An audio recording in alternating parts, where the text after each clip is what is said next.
Language बोली जाती है, अंग्रेजी पढ़ी जाती है, लिखी जाती है, तो ये वजह है थोड़ा सा प्रोनाउंसिएशन में उसके लिए हम माजरत खाएं।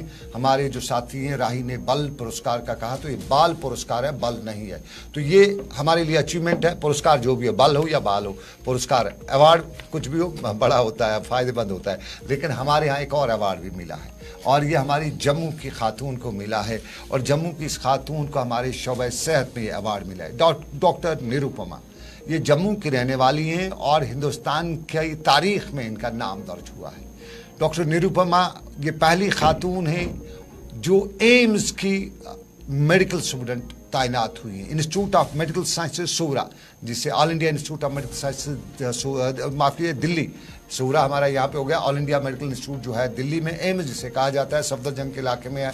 तो उन्हें ये वहाँ की पहली मेडिकल सुपरिटेंडेंट तैनात हुई है और ये जम्मू कश्मीर से इनका ताल्लुक़ है। और डॉक्टर निरुपमा जो हैं, ये निरुपमा मदन जो इनका पूरा नाम है, ये जम्मू की रहने वाली हैं और ये मेडिकल सुपरिटेंडेंट तैनात हुई हैं, पहली खातून हैं। और जो 68 साल तारीख़ है एम्स की, एम्स को 68 साल बने हुए हो गए, तो उसकी तारीख़ में पहली बार किसी खातून को वहाँ का एमएस तैनात किया गया है। और डॉक्टर निरुपमा जम्मू कश्मीर की पहली खातून है जो ये यहाँ पे फायज हो चुके हैं।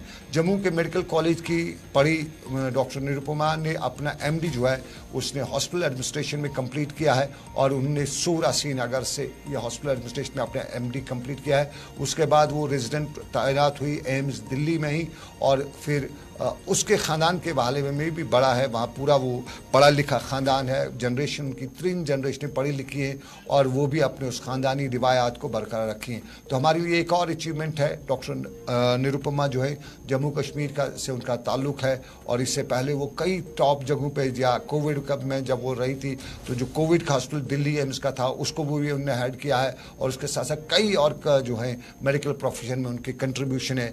तो ये हमारी खुशी की बात है क्योंकि अपना जो निरुपमा है जम्मू कश्मीर से ताल्लुक़ रखती हैं और यूजुअली वो आ जाता है कभी भी वहाँ पे, अगर आप दिल्ली अल्लाह ना करे मजबूर आदमी हो जाता है और सेहत के मामले में मजबूर है, दिल्ली के एम्स में बहुत से कश्मीरी जाते हैं तो कहीं न कहीं वो अपना इन्फ्लुएंस भी वहाँ पे बन जाता है इससे कि भाई वहाँ पे सारे को कि भाई एक तो वो स्टाफ वहाँ होता है वो भी एक तरह से इस रहता है कि क्या पता है ये जम्मू कश्मीर से बंदा है बीमार है तो क्या पता डॉक्टर साहिबा का कोई जान पहचान का ना हो वहाँ तक शिकायत हो जाए, तो वो भी बड़ा इन्फ्लुएंस हो जाता है। तो जम्मू कश्मीर के लोगों के लिए बड़ी खबर है, चाहे वो जानती हो या ना जानती हो, लेकिन इम्पैक्ट रहता है इस चीज़ का कि भाई मैडम भी इसी रियासत से है, जम्मू कश्मीर से है और ये पेशेंट भी इसी इलाके से है, तो वो एक वहाँ के जो स्टाफ है डॉक्टर्स हैं उन पर इम्पैक्ट रहता है कि कहीं मैडम तक शिकायत ना पहुँच जाए। तो हमारे लिए अच्छी खबर है, जम्मू कश्मीर के लोगों के अच्छी खबर है।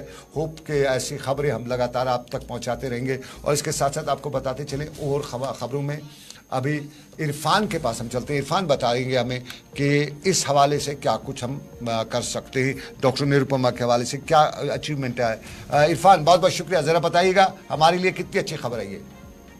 देखिए सनम जी, सबसे पहले अचीवमेंट को लेकर बात करें तो Jammu Kashmir is with the mark. Like अब आप देख रहे हैं कंटिन्यूसली 1 to 1 जो है नेशनल अवार्ड जो है हर एक कैटेगरी में दिखाई दे रहा है। जैसे आपने अभी रिसेंटली बात एक बाल पुरस्कार की तो ये भी एक बहुत बड़ी अचीवमेंट है। अब जिस तरीके से डॉक्टर निरुपमा को लेकर मैं बात करूं जो कि जम्मू से ताल्लुक रखती है और पहली ख्वातीन है जिन्होंने एमएस की पोजीशन हासिल कर ली है all India medical institute Delhi में, क्योंकि एक बहुत बड़ा इदारा है जहां पर बड़ा कंपटीशन भी रहता है और कई सारे जी हाँ माहिरीन वहां काम करते हैं। देखा जाए तो 68 साला ये जो औरत है इन्होंने खास तौर पर जिस तरीके से अपना एक बेंचमार्क छोड़ा है, एक अच्छी पोजीशन हासिल कर ली है, मैं कहूंगा कि ये जम्मू कश्मीर के लिए बहुत बड़ा खिताब है। क्योंकि इल्यूमिनस गवर्नमेंट मेडिकल कॉलेजेस के साथ साथ जिस तरीके से ये रही है एडमिनिस्ट्रेशन के मामला को लेकर या बाद में सिक्किम के मामला को लेकर, हम कहेंगे कि वहां पर इन्होंने अपनी जो है सिलेक्टेड डिग्री वगैरह हासिल कर ली है। मगर निरुपमा की जो फैमिली है वो एक अचीवर्स की फैमिली है, क्योंकि जहां पर इमीडिएट एजुकेशनिस्ट होते हैं, टेक्नोक्रेट्स होते हैं, तो 3 जनरेशन को लेकर इन्होंने लगातार कुछ न कुछ मार्क जो है अपने डायनेस्टी पर छोड़ा है। तो this is the right example कि इन्होंने अपने फील्ड में भी इसी तरीके से सोचा क्यों ना मैं कुछ डिफरेंट करूं और अपनी डायनेस्टी और अपनी इस जी हाँ टेक्नोक्रेट एजुकेशनिस्ट सिस्टम को आगे बढ़ाऊं।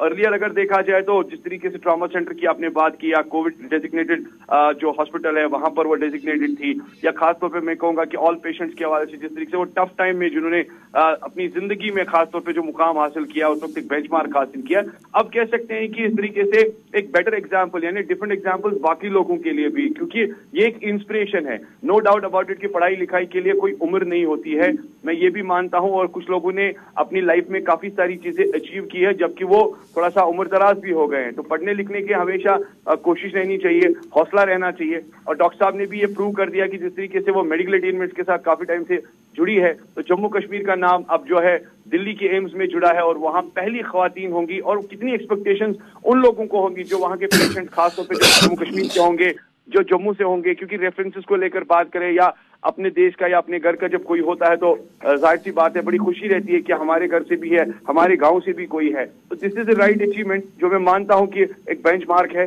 और ये बेंचमार्क जो है काम आने वाले टाइम में भी इसी तरीके से दिखाई देगा, क्योंकि कश्मीर में कई सारे ऐसे बच्चे हैं, कई सारे ऐसे डॉक्टर्स हैं, इंजीनियर्स हैं या प्रोफेशनल होल्डर्स हैं जो टॉप लेवल के टॉप लेवल पर रैंक पर पहुंचना चाहते हैं।